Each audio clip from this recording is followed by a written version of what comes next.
Alors, comme ça, il y en a qui veulent apprendre à coudre. Et oui, aujourd'hui, on va voir comment faire une poche. Et pas n'importe quelle poche. Une poche d'un tailleur type Chanel. Ah, le tuile des ensembles Chanel, la dentelle. Si mon contenu t'intéresse, oublie pas de t'abonner. La team couture, je compte sur vous. Tu peux aussi aller checker toutes les vidéos qu'il y a déjà sur ma chaîne. Ça fait toujours plaisir. Pour ceux qui connaissent pas Chanel, une photo d'elle tout de suite. Pourquoi Chanel? Tout simplement parce que j'aime beaucoup. Chanel, c'est vraiment ma came. Regardez comme les tailleurs sont magnifiques.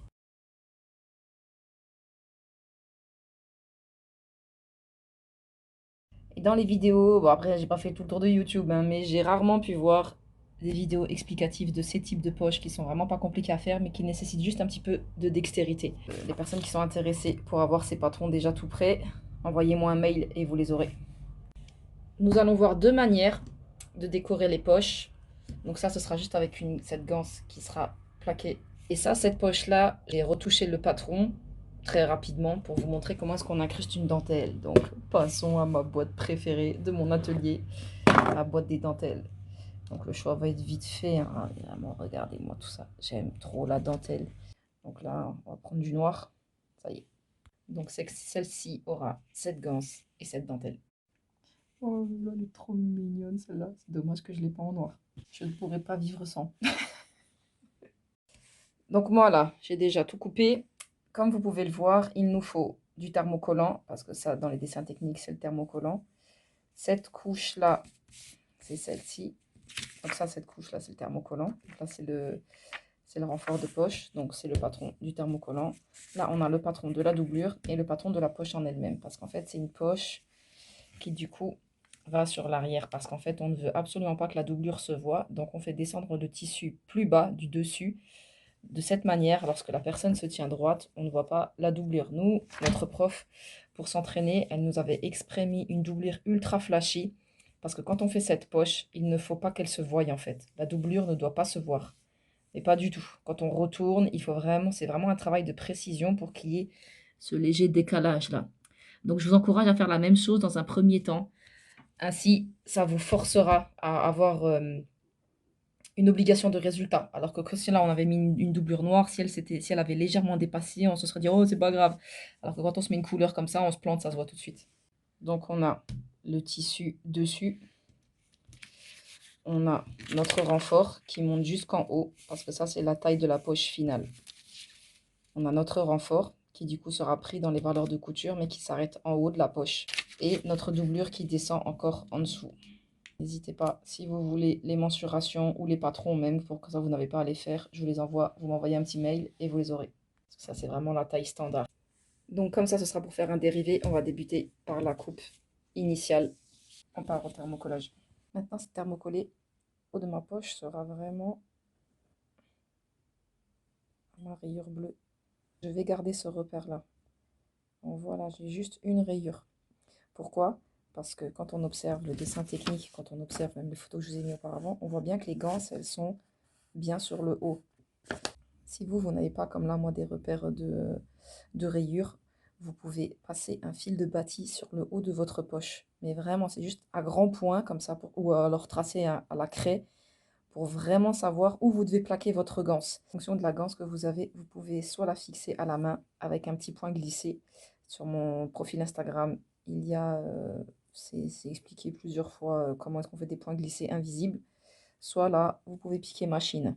Là, moi, je vais piquer machine. Je vais vraiment profiter de ces points-là qui sont déjà existants pour relier notre mercerie, pour repiquer par-dessus. Je vais vraiment repiquer par-dessus. Comme là, ce sera pris dans la couture, il n'y a pas besoin de faire de point d'arrêt. Vous pouvez le faire, mais si vous ne le faites pas, c'est pas un problème. C'est toujours plus simple de dégarnir après. Mais bon. Donc là, nous avons bien plaqué notre mercerie. On va doubler notre poche. On va dégarnir très légèrement tout notre tour.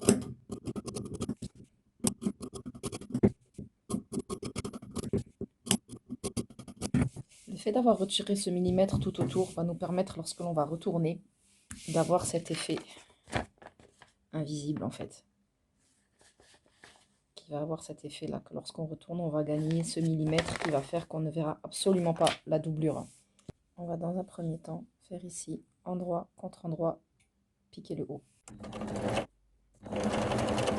On couche vers la doublure comme ça. Donc là, maintenant, on va faire tout le tour. Et tout l'enjeu sera d'avoir cette légère tension comme ça. Vous voyez, je vais avoir du coup une légère tension de par le fait que j'ai rapetissi de 2 mm. Et ici, on va laisser notre ouverture, du coup, pour pouvoir retourner notre poche. Si vous avez besoin, bien sûr, hein, comme d'habitude, épingler, bâtissez, faites ce que vous voulez. L'important, c'est d'avoir un bon résultat. Et maintenant, on retourne. On n'oublie pas de préparer notre angle, comme ça, là. Ça va nous permettre de bien placer notre tissu.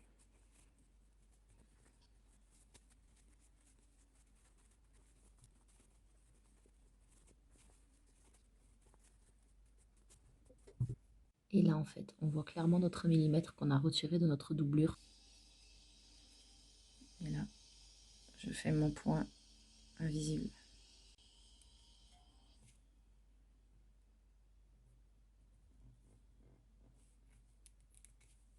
Et quand je plaque ma poche, je dois resimuler mon quadrillage. Une fois que ça c'est fait, sur notre tailleur, sur notre veste, peu importe, hop là, il n'y a plus qu'à plaquer à la main. On prend vraiment là bien tout notre côté au point glissé invisible. Mais vous pouvez aussi faire le choix du coup de plaquer à la machine. Donc là, je l'ai plaqué à la machine. Voilà, ça se voit pas trop. On verra mieux sur l'envers. Mais vous voyez, j'ai commencé là.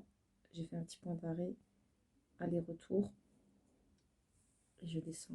Et pareil, de l'autre côté, pour faire un petit renfort. Next. Passons à celle-ci. Pourquoi celle-ci, le haut de la poche s'arrête là? J'ai ma poche. Et j'ai mon haut de poche que j'ai scindé. J'ai donc mon patron. Ici, là, ma poche. Je l'ai coupé ici. Et cette partie-là, je l'ai coupée là. De cette manière, on pourra insérer sur le haut de poche. Donc là, notre dentelle. C'est vraiment pour que ça fasse une finition plus propre, de manière à ce que la dentelle soit enfermée et qu'elle ne soit pas visible ici. Donc dans un premier temps, étant donné que je vais avoir ma dentelle, je vais d'abord plaquer ma ganse comme je l'ai fait pour l'autre poche. Donc là, nous allons refaire notre haute poche avec notre dentelle. Donc notre dentelle, on veut qu'elle arrive comme ça en haut. Donc on va la plaquer bord contre bord. Donc ça, c'est le bas de notre dentelle. On plaque le bas de notre dentelle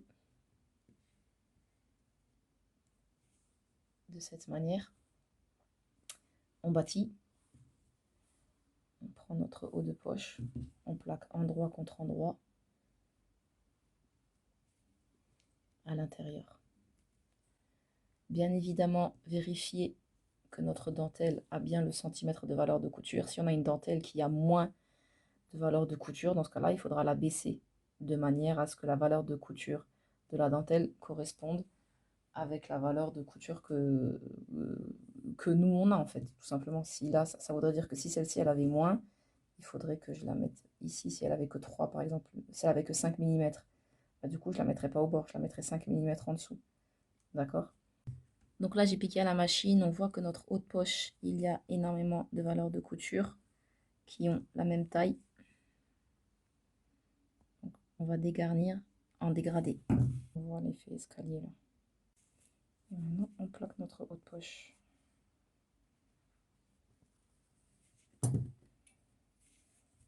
Voilà. On repasse. Voilà, moi comme il y a les perles, je vais faire l'ongle. On va resuivre exactement toutes les mêmes étapes que pour l'autre. Et bien fait attention de ne pas prendre la dentelle sur les côtés. Là, pour ce tissu, avant de retourner, j'ai dégarni parce qu'en fait, il est beaucoup plus... les épaisseurs seront plus marquées. Ce sont des tissus un peu plus épais. Donc là, une fois qu'on a retourné, Il est bien évidemment inconcevable qu'on laisse notre dentelle comme ça. On va plaquer par un petit point à la main comme ça sur l'arrière pour que notre dentelle soit prise dans notre plaquage de poche. Donc voilà.